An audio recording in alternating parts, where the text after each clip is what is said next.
topic for today is all about AI or artificial intelligence. Do you have any idea what is AI or artificial intelligence? Yes. According to John McCarthy, one of the founders of AI, artificial intelligence is the pursuit of making machines smart, empowering them to perform tasks that typically require human intelligence. Artificial intelligence, or AI, is the science of creating machines that can think and act like humans. Pasabot ani, AI is all about making computers or robots smart enough na mo-think, mo-behave in ways similar kung unsa kita nga humans if unsa ang atong mga gipagbuhat. These machines can perform tasks that normally require human intelligence such as learning, reasoning, and problem solving. Kadi nga mga machines can do things that usually only humans can do. AI systems are able to process large amounts of data quickly and find patterns that humans might not easily notice. AI can look through a huge amount of information in a very fast way. Dali ra kaayo ang AI gamitin kay type ra dito mga awas na dayon ang mga answers. The main goal of AR or artificial intelligence is to make machines capable of recognizing patterns, making decisions, and judging situations similar to how people do. Big deal behind of AI is to make or get machines to identify repeating elements, best actions, and understand different scenarios just like us humans. However, for AI to work effectively, it needs a lot of data to learn from, just like how humans learn from experience. There is a lot of examples about AI, and the best example of AI is ChatGPT, CC, and you can type all you want na ma-answer dayon nila. So today we're gonna talk about the history of AI. So before, the early ideas or the history of artificial intelligence began before 1950s. Before computers existed, people already imagined machines that could think. So before the isa una, the people before already nakathink na sila to create something or an object that could talk, that is not human but could talk or can control itself. Like, like high-tech siya nga butang. Even before, the people before even already think about making AI. So ancient myth and stories mention mechanical human or talking statues. So that for what I have said, they already think if they wonder or their minds are like circulating on how to make a human robot, and even like an object that it looks like human but it is controlled by a machine. So the people before already imagine or think that if they could create or able to create some human objects or human or talking statues. And in the 1800s, scientists like George Paul develop a logic and mathematics that later become the foundation of AI. So, kini si George Paul, grabe kaayo ni siya ka-bright. Knowing that he is a mathematician. So, she already na-calculate na dito niya or unsa ang mga ibutang sa iyang gi-hope or iyang imagine na machines nga himuon. So, that's the reason mo to siya rason nga himo to siyang foundation sa paghimo sa AI. So, the second person is Alan Turing, a British mathematician. So, sana po din kaduhang mathematician. In 1950, he wrote a famous paper called Computing, Machinery, and Intelligence. So, naghimo siya Computing, Machinery, and Intelligence. He also created the Turing test, a way to check if the Turing test that Alan Turing made was the Turing test was a way to check if a machine can think like a human. So, kini Turing test kay ilan gi test nila if kini ba nga object nga ilang himo kay mapares ba siya sa usa ka human if it can also think like us, like if it is also like if it can feel also emotions just like us humans do. So the birth of AI. So dili na ta sa the birth of AI sa kinasugdanan sa artificial intelligence. So nagbigin ang birth of AI since 1956 to 1960s. So wala pa jud tagi panganak aning panahon na. So the official birth of AI happened in 1956 during the Dartmouth Conference in the United States. This was organized by John McCarthy and Marvin Minsky and Alan Newell and Herbert Simon. And they believe that human intelligence could be described so precisely that a machine could simulate it, di ba? So grabe jud kayo sila na ang kuan ko ang kaalam sa usa ka tawo like us is because of that we can create something like more, and even an object we can create something bigger. Grabe jud kayo silang utok ba, like kanang nakahuna-huna silang ingana, di ba? Mas sobra pa guro sa ato ka. And also during this time, din sa 1956 and 1960s, scientists created early programs that could solve math problems and understand simple languages. So kini nga time kay naggunahuna sila nga unsa may itong himuon man kanang para mas mapadali ang pag-solve sa mathematics. Like mga math problems, because not of all nga dili tanang tao kanang kaya nga maka-compute dayon, because not of all us are good in math. So naguna-una mga scientists maghimo sila og kanang objects or machines nga maka-solve dayon sa math problems. And probably mao gid guro na sa karon guro. In today's guro technology that is the calculator, because dili pa gid siya kanang makayo solve gid og math problem siguro, but it's just like kanang a material or a tool that help us to calculator, because dili pa gid siya kanang makayo solve gid og math problem siguro, but it's just like kanang a material or a tool that help us to to solve, like to compute, di ba, of how amount or unsa ang result. So mo na ilang gihimo dayon and understand simple language. So naghimo sila mga ways nga paano ang usa ka ta para maka-help sa tawo ba, nga maka-help sila og like learning languages. Diba, like right now sa today's technology, dagan kaayong mga websites on how to learn languages, diba? Like kanang murag kining like sa mga Korean, diba, dayon na kayong mga apps on how to learn Korean languages. So one of the first AI languages was LISP, made by John McCarthy. So si John McCarthy gid nakahimo siya sa first AI languages. And then hinapunta sa early success and challenges sa paghimo sa artificial intelligence din sa 1960s to 1970s. So during the 1960s, so AI showed many successes in laboratories, diba? So ang AI dili siyang mga na-shows ng mga success sa pag-testing nila sa mga laboratories. Tamo jud mga na-success sa paghimo nila. But some of ilang na-test nga mga machines was not able, to be successful because there are some errors. Because not of all they have made are, like nahimo jud siyang successful. So naiuban nila gihimo nila nga error. So example of program ang ilang successful nga nahimo pod kay kining program called Eliza.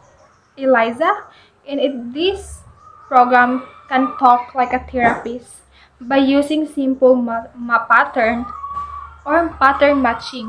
So kini siya si Eliza nga program nga ilang gihimo business like kanang murag mura siya therapist gani. So like you don't need to go sa mga therapist or mga psychiatrists, to pay a lot of money. So like program ka mo click ra kag something ani sa istorya ra nimo problem da i-type ra nimo.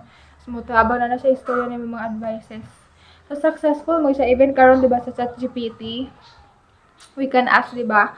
We can like sad kay kurong kay kog advice, diba? That's how so high tech na jud kay atong generation Gen Z. So however, din nata sa cons. However, scientists soon realized that AI was harder than they thought. Computers were slow and they didn't have enough memory. So din na nagsugod ang error sa ilang paghimo sa AI. Like, it wasn't like completely successful. Like error jud siya because lisod jud kaayo siya. Like sa una nimo siya himuon because dili pa magid kayo high tech sa una. So the scientists really struggled to make an AI because the computer is so slow before, and also like dili pa gid kayo siya like kanang maka-able og maka-store jud og enough memory sa like unsa imong ipambutang dira mo dili pa gid kayo kaya sa technology jud ba lahi ra jud karon. Because of this, AI research lost funding and entered a period called the first AI winter. So, maingon dahil sa first AI winter, dili na siya pasabot nga natugnawan ng AI. For sabot ani, meaning the progress slowed down. So, kining pasabot sa first AI or AI winter is the progress slowed down. So, like kanang wala siya maayo nga result. So, din ito sa era where expert system era in 1980s. So, ang himo na pag sila, di ba, kay na nagkuan sila, di ba, ato pag 1960s, nagkuan sila, nag-AI winter, the progress slowed down. So, din ang AI din sa expert systems era or sa 1980s, nibawi na po ang mga scientists where the AI made a comeback in the 1980s through expert system. Pamaagi sa expert system, ni comeback ang AI. So, these were programs that limited the decision-making of human experts. MySyn was an AI program that could diagnose diseases. So, tungod ani nga, ilagay mo AI ka na murag na slow down ang mga, like kanang, wala na dyan kaayo ka nang nagsalig ang mga tao sa mga people. Nagsalig na dyan sila sa mga machines, nagihimo sa mga scientists. Diba? Because, like kanang, murag dali na dyan siya convenient ra kay siya. Businesses started using AI to help in finance, manufacturing, and problem solving. But expert systems were expensive to maintain and not flexible. So the excitement slowly faded again. So di ba kay naglisod pud kaayo siya kanang gamiton kay daghan kaayo siyang trabaho, di ba? So lisod kay siya i-maintain kay expensive jud ba kayo siya. Kaysa una jud ba kay kanang if maka gain ka og kanang high tech siya. So let's talk about machine learning and neural networks that began on 1990s and 2000s. In the 1990s, AI researchers began using machine learning, which means letting computers learn from data instead of following fixed rules. So, kini ang mga computers na kay na nagbase sila sa mga data and wala sila nag-focus sa mga fixed rules na ilang program. Dahil at the same time, scientists discovered neural networks inspired by how the human brain works. So, they are so intelligent because they inspire this program in how the brain works or how the human brain works. Isn't that crazy? And AI becomes stronger as data, algorithms, and computer improve. So, murag din na dyan nagsugod nga nagka-improve na dyan ang AI during in 1990s. So let's go to the era of the age of deep learning. In 2010s, present ni siya era. A major turning point came in 2010s with deep learning, a more advanced form of neural networks. In 2012, AlexNet, a deep learning system, won a major image recognition contest by a huge margin. This success started the deep learning revolution. Companies like diri na ni sulbong diri sa the age of deep learning diri sa 2010s, nagsugod diri na ni sulbong to silang Google, si OpenAI, the Microsoft, and DeepMind develop powerful and AI models that could. So di ba nagsugod na jud diri. Isulod na jud diri ka ang AI jud like kanang ni-improve na gid siya baka nang dali na jud kaayo jud ang kanang improvement. Yes. So din sa the modern era of artificial intelligence in 2020s. And makaingon po ta apil na guro ta ani. Yes. Since 2010s. Yes, ipanganak na jud ta ani. So today AI is everywhere. We all know that because as students uses AI today, diba? Because it is convenient and helpful. Like smartphones, search engines like Google, diba? And social media like Facebook, Instagram, where we can scroll, we can post and everything. Dayon, and even agriculture and medicine. It is everywhere. You can see in platforms, social media, everywhere we go. With the use of your phone or technologies. It's like that. So let's talk about the latest generation includes large language models, LLMs, like ChatGPT, BERT, and GPT-4, which can do everything. So now let's proceed to machines and robots. So we all know we're already familiar with machines and robots, but let's tackle it more. So machines are devices that can perform simple and singular tasks. They are operated by external medium, particularly human force. Examples are pulleys and engines, diba? Like, mga naging sasakyan nga engines. Or what machines that we can have. Or sa ko, ginsulod akong mind washing machine. Dayon robots are basically machines but have other features that allow them to perform multiple tasks autonomously. Because ang robots, because like naka-program naman gud siya og unsa jud ang iyang himuonon, di ba? Unlike sa machines, pod nga maka-perform siya og single nga task, like for example like kanang sa washing machine, di ba? Ang obra lagi sa washing machine is to laundry or to wash your clothes.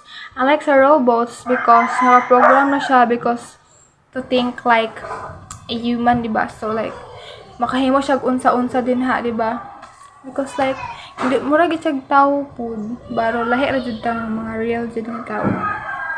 Kanya, did you understand? Did you get it, the point? Oh. Then what defines a robot? Complicated design and development. Because robots are autonomous.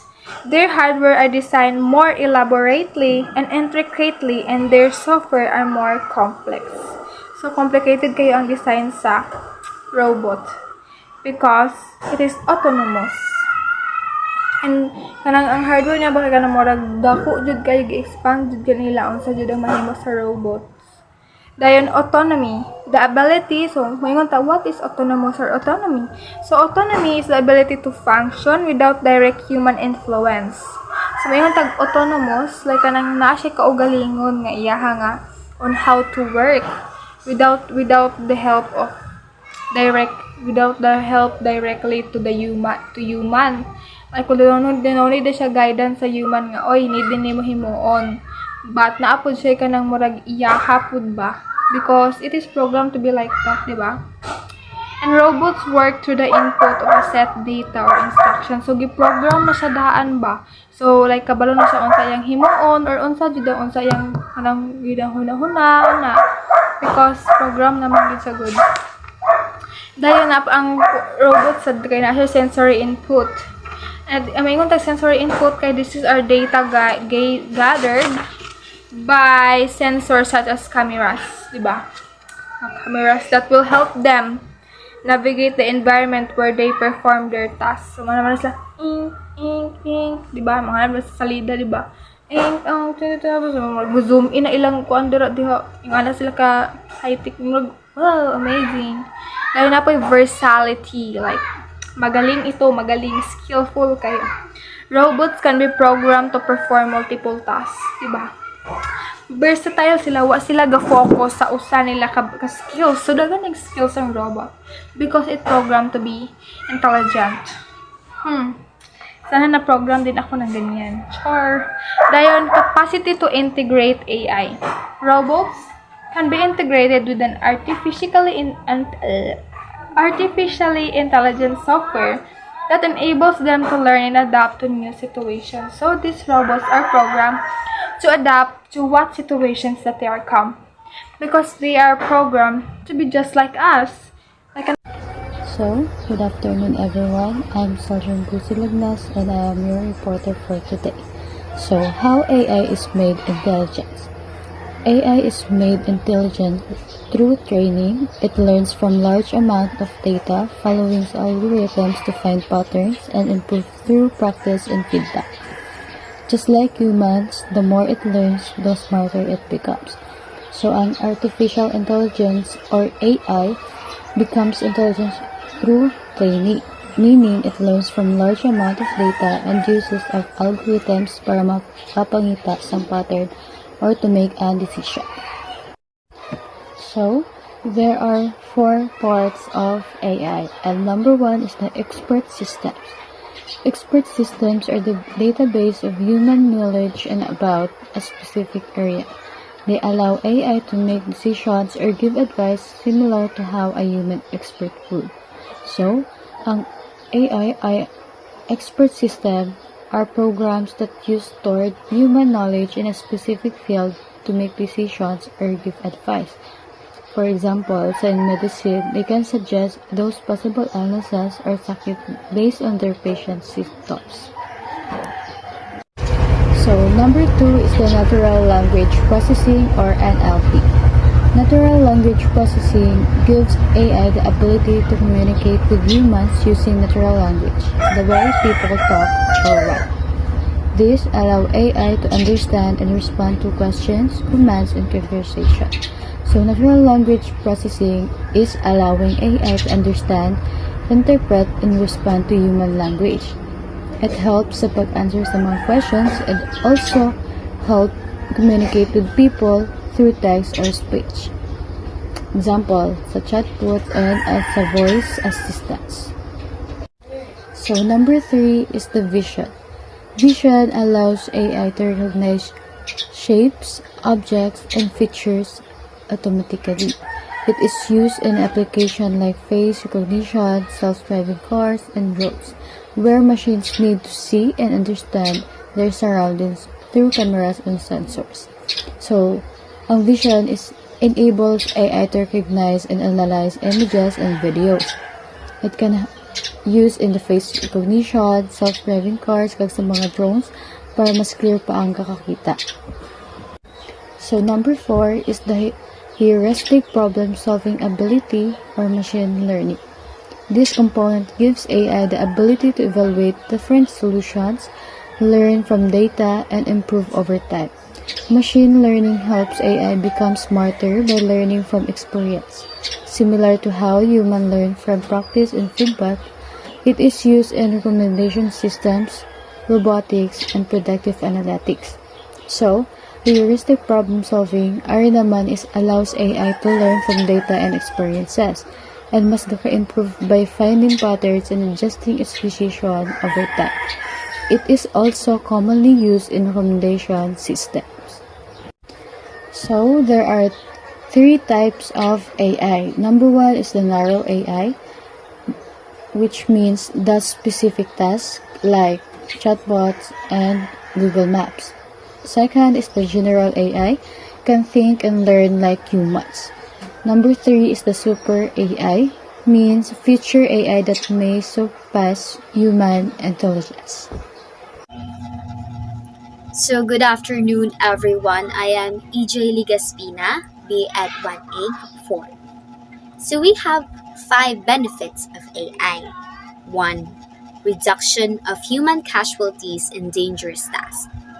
AI can replace human beings in performing risky work like underground, underwater, or space exploration, bomb response, hazardous matter disposal, or disaster rescue. By this, humans, or us humans, can keep us safe. Second, accuracy. By working this algorithm, machines are more accurate and precise than human beings. This advantages in areas of computing, weather forecasting, and in medicine in diagnosis of alignments or predicting people's likelihood of developing certain alignments. So, here in accuracy is precise and gain more information about it. And it's more accurate, like here it says machines are more accurate and precise than human beings. Third one, availability. Machines, unlike humans, do not get tired and are able to work for a longer period of the time without taking breaks or getting sick. They can do repetitive tasks continuously without getting bored. So, machines are more like they're like strong, they won't get tired, they won't have a breaks or getting sick than humans that always need to take a break need a lot of water, and etc. Number 4, faster decision making. Again, algorithm makes robots fast and processing information and thus coming up with decision. They are not distracted by emotional consideration like people do. So for the faster decision making, fast they are more faster to making decisions or gathering some informations.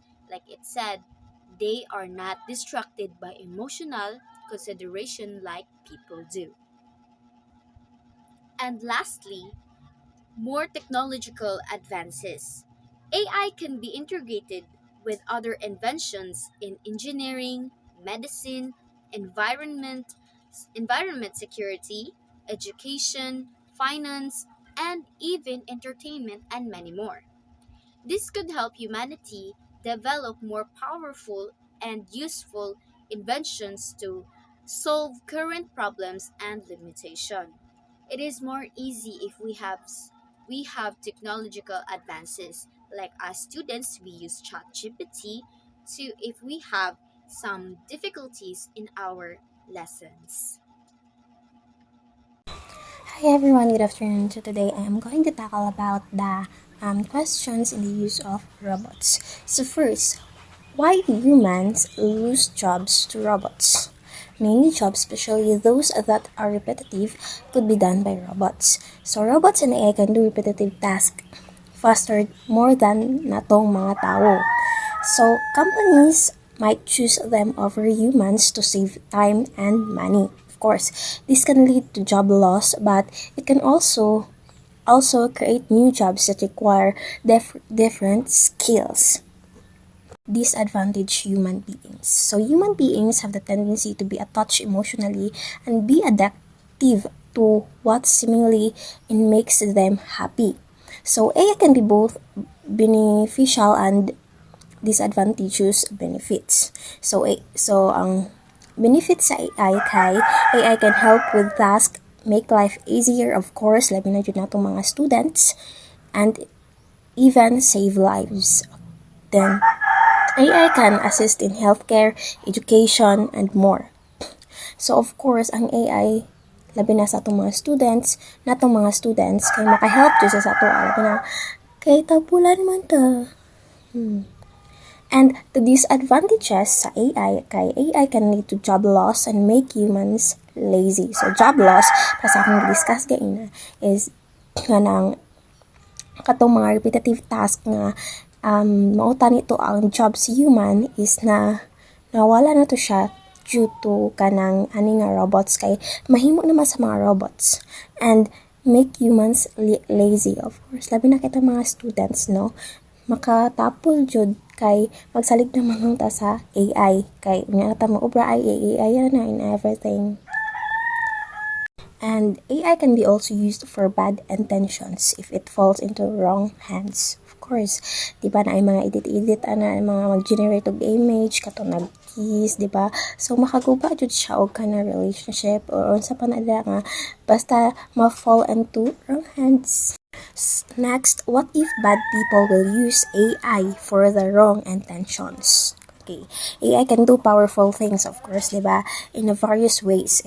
It can send man to space or cure people. So bad people using AI for wrong intentions, this is a concern jud.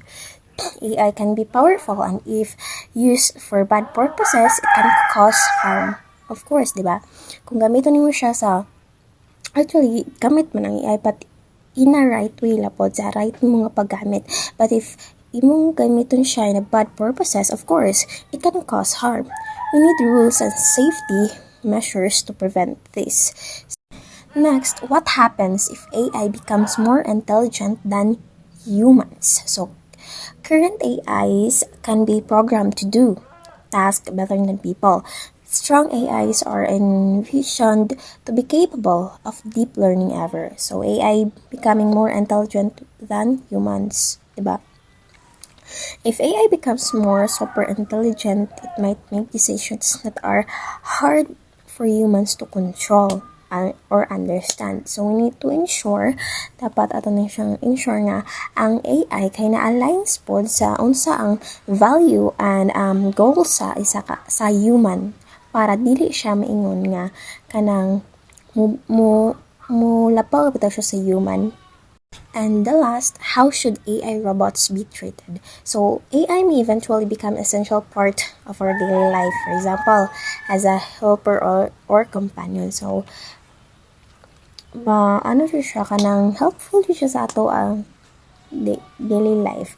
And AI robots should be treated with respect and care. Kay, kung yun sa nimo pag god, ang impact sa AI god kay magdepende kung giunsa nimo siya paggamit bitaw. So kung gigamit nimo siya in a right way, of course not ang impact. But if gigamit nimo siya in a wrong way, so don't expect na nindot ang result or ang impact ana nga situation. And that's all. Thank you.